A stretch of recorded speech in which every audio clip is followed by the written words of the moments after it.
Welcome everyone to MailFuzz TV. I'm Peter, and today I'm going to be talking about Star Trek Discovery, Season 5, Episode 4. It's called Face the Strange. And you're probably thinking, wait a minute, isn't this episode like 3 weeks old? It is 3 weeks old. See, you know I wasn't really enjoying this show, and then the Fallout show hit, and every single time I had the choice of doing the new episode of this show, or just doing more of Fallout to get that done in a timely fashion, I always picked the other option. And then it was a case of, oh, now I'm 2 behind, and now I'm 3 behind, which is where we stand now. I'm 3 behind, although technically it'll be 2 behind once this review's out, so regardless. Episode 7 is airing later this week. I highly doubt I will be caught up for episode 7, but I'm hoping that I'll get episode 5 done this week, and then 6 and 7 next week, and hopefully be back on track. I did consider just binge watching the 3 episodes that are available just now, and just doing kind of like a more condensed wrap up of each one in one video. But to be perfectly honest, I couldn't watch the episodes of this that close together. So instead, you're getting whatever thoughts I crap out of myself on this one episode right now, and we'll be back for the other ones. I'll see you through to the end. We'll finish it. We'll wrap it up. I will say, first things first, if I get a mention of the Red Angel from Season 2 before the opening titles even hit, like, I'm worried. I'm worried about what this show or what this episode is doing, and I'm not excited by that. Having said that, though, I do think that this episode is probably the best of the season so far, out of the 4. Mainly just because the core concept of it is a lot more focused, it's more fun, and thankfully it's not an episode where we're chasing the MacGuffin, right? This is in between MacGuffins, right? We've already got 2 of the MacGuffins, we got 2 or 3 more to go. This one, thankfully, is a pretty contained episode with just a fun, not time loop per se, but a time loop-esque idea, which is that Michael and Rayner, whose name I had to learn again because I'd forgotten it when I started watching this episode, because they are beaming to the bridge when this time bug hits, they stay themselves, and they're traveling through time, and it is effectively a time bomb that was from the Temporal Wars. Stamets is also unaffected, although he's not. He's kind of like becoming the time appropriate version of himself each time, as opposed to Michael and Rayner, who are just kind of there as like their future selves the entire time. And indeed, when they end up in a time period where there's another Michael, there is a younger Michael running around. That's the basic premise of this. The idea is that this is the bug, the literal bug, that the villains Maul and Locke, I want to say is their names. People can correct me if I'm wrong. I really don't care. But that was the bug they put on Adira's arm at the end of the previous episode, which someone did point out. I don't know if I mentioned this at the end of the last review, but like, wouldn't the teleporters pick this up?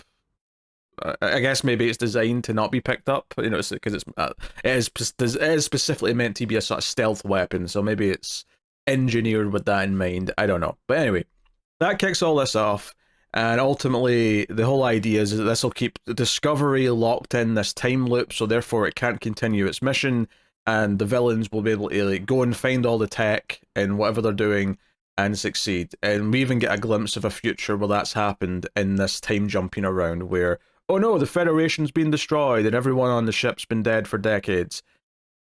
I got a little excited at one point in the middle of this episode.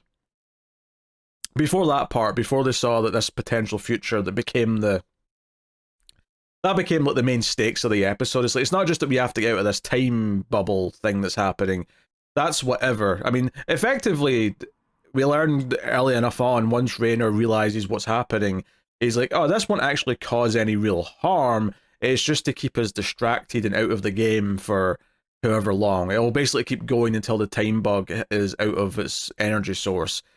But until then, we're just going to keep jumping around like this until it's done.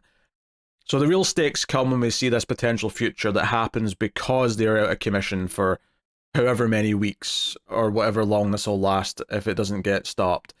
And that's what then the driving force is that we have to fix this and get back into the game. Otherwise, the villains are going to win, and this future where we're all dead is going to happen. Which is fine.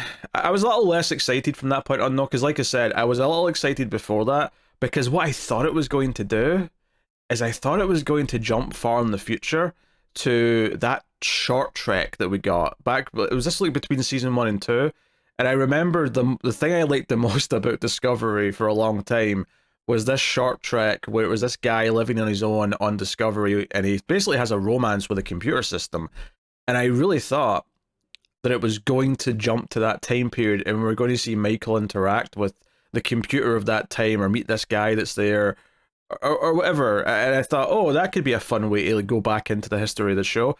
Because that's why, from a conceptual point of view, this episode is solid as what it is. Because what it's doing is giving them an excuse in the final season of the show to kind of celebrate the show's history by having characters go back through some of the times that have already happened, and we get like sort of references to previous seasons, and we get to see some of the old uniforms and so on, right? And then more to the point that by the end, you get to have this almost like interaction between our main character and where she is now, kind of like putting her up against where she started, not just to her physical self, but even to the people around her who didn't believe in her in season 1. And have her actually have to try and be in that position again where they didn't trust her, where they hadn't built up the bond yet, where they hadn't become a family yet. Like, you know, like I see conceptually, I can be on board with everything this episode's doing. Of course, the negative side to this, for me, is that I don't care about the history of this show. I don't really care about a lot of the character relationships that this show has had. And to the point of that is, like, when we have our big emotional scene near the end where it's like, okay, to get out of this time thing, we have to make the ship go like a max warp and then drop out of it as quickly as possible, and that means going to the bridge, and it means getting the crew to go along with it who don't know you. And we end up sort of like in mid-season 1 time or early season 1 time, and Michael has to like plead with the crew on the bridge and sort of like show that she knows them and knows personal things about them, and none of them trust her because none of them believe that someone who's just been brought back but was a mutineer will ever be captain, and they don't recognize the outfit because it's obviously different than theirs, and so on and so on. One of the things that really stuck out about this scene that kind of shows or exemplifies why I don't think this is effective, even though I think conceptually it's solid if you like the rest of the show, is that when Michael starts saying personal things for each of them, to say, hey Detmer, this about you, hey you Bryce, this about you, hey oh, I mean I think hers came up, but I don't remember most of these other ones, and I would be very surprised. I mean, it's entirely possible they have all come up in the show, but this would have meant a whole lot more if it felt like we actually saw friendships with her and these characters play out over the last 5 seasons. Instead, we didn't. It feels like she's mostly referencing stuff that was off camera. When, if this was really a celebration of everything that we'd been through the entire show, it would be way more effective if she was bringing up things that were very memorable. Like, oh no, she's referencing that episode she had with Bryce because it was a big moment between them and she learned something. Oh, she's referencing this thing from a big episode she had with Detmer. I think Owo did have that episode last season where she was kind of like a main character for like one episode and we learned she could fight. That felt like the only one, at least that I could remember, that was actually like a prominent story. And if they were all felt like that, this might have landed better. Instead, it felt like it was almost pointing out how little developed their relationships have actually been. They're just saying that they're close. They're just saying all these things, but we've not actually seen them really be that or grow that way with each other. And then the other part of this, which again, if I remembered the rest of the show better, I might have enjoyed the references to each like time they jumped to. But to be honest, one, yeah, I rolled my eyes when the Red Angel came up because I talk about not liking something in this show. I did not like that Red Angel bollocks. But at one point, when there's like sort of people in black suits running around the ship fighting them, and this is the one that builds up to when what's her name, Reno comes out and talks to Raynor. but there's these like motorcycle helmet looking villains running around beating up people, and Michael says something to the effect of, "Oh, this is when the so and so invaded," and I did not recognize the name she said. I could not tell. I have no clue right now. I'm sure it was a plot line in a previous season. I have no idea who these villains are. I have no idea. I believe they were there. It feels like that's what the episode's doing, but I could not tell you in a million years what the plot line was revolving around these villains. So I think if this was like a show that I really was super into and cared about the whole time, and I'd rewatched the seasons before this final season hit and things like that, this episode would land a lot better. But in a vacuum, I appreciate what it is doing and what it is trying to be, even if some of the moments actually just almost like shine a light on why some of the things haven't worked as well, or why I'm not as connected to it as I wish I would be. And let's face it, it wouldn't be an episode of Discovery without something that I actually want to make fun of. And the scene that I would like to make fun of for this episode is Michael versus Michael. I mean, this is a small thing, the first part of this, but I felt like the hair for young Michael didn't look quite right. Like, maybe I'm misremembering, but it looked like it was a bit looser. Maybe it's just because she has much more hair now and they had a tough time, like, getting it the right way, but that stuck out.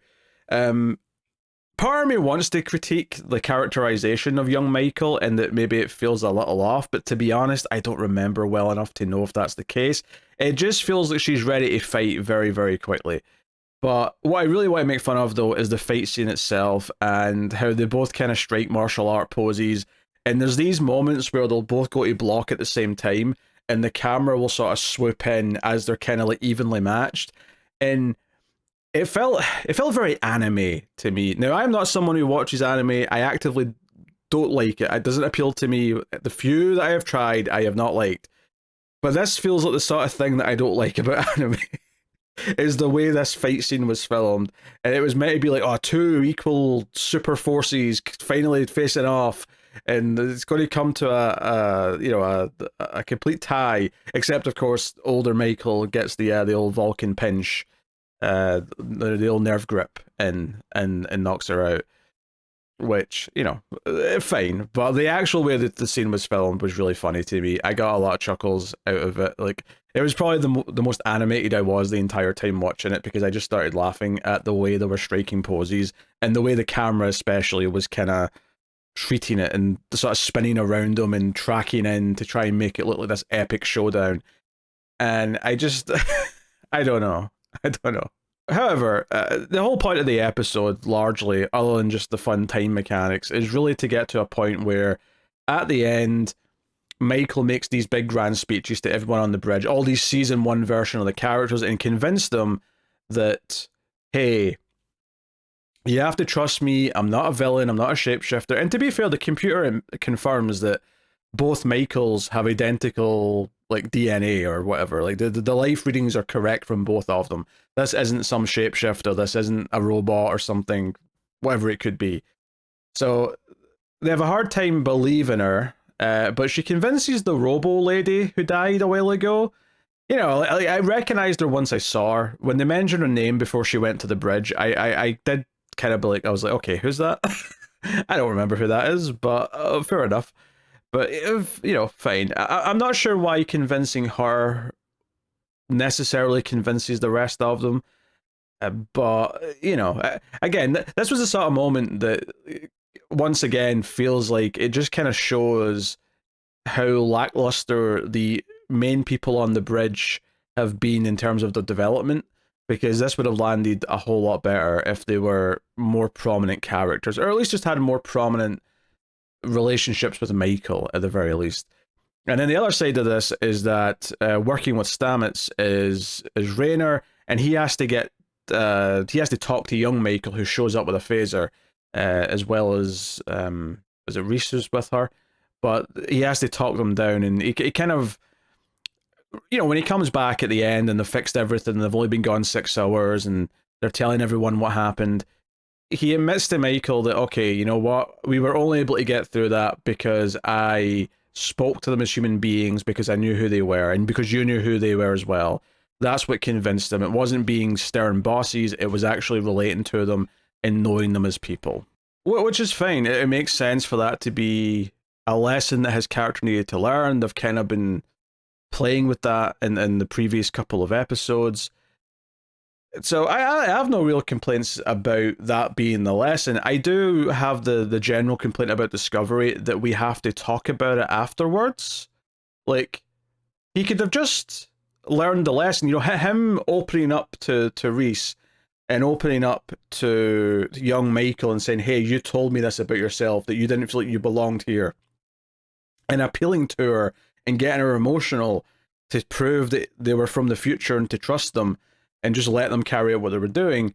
That already made the statement, right? He's having to use the human connection to save the day. It's already making the point. Having him explain that to older Michael, to current Michael, afterwards, is just annoying and feels like it's talking down to the audience once again. We have to explain everything.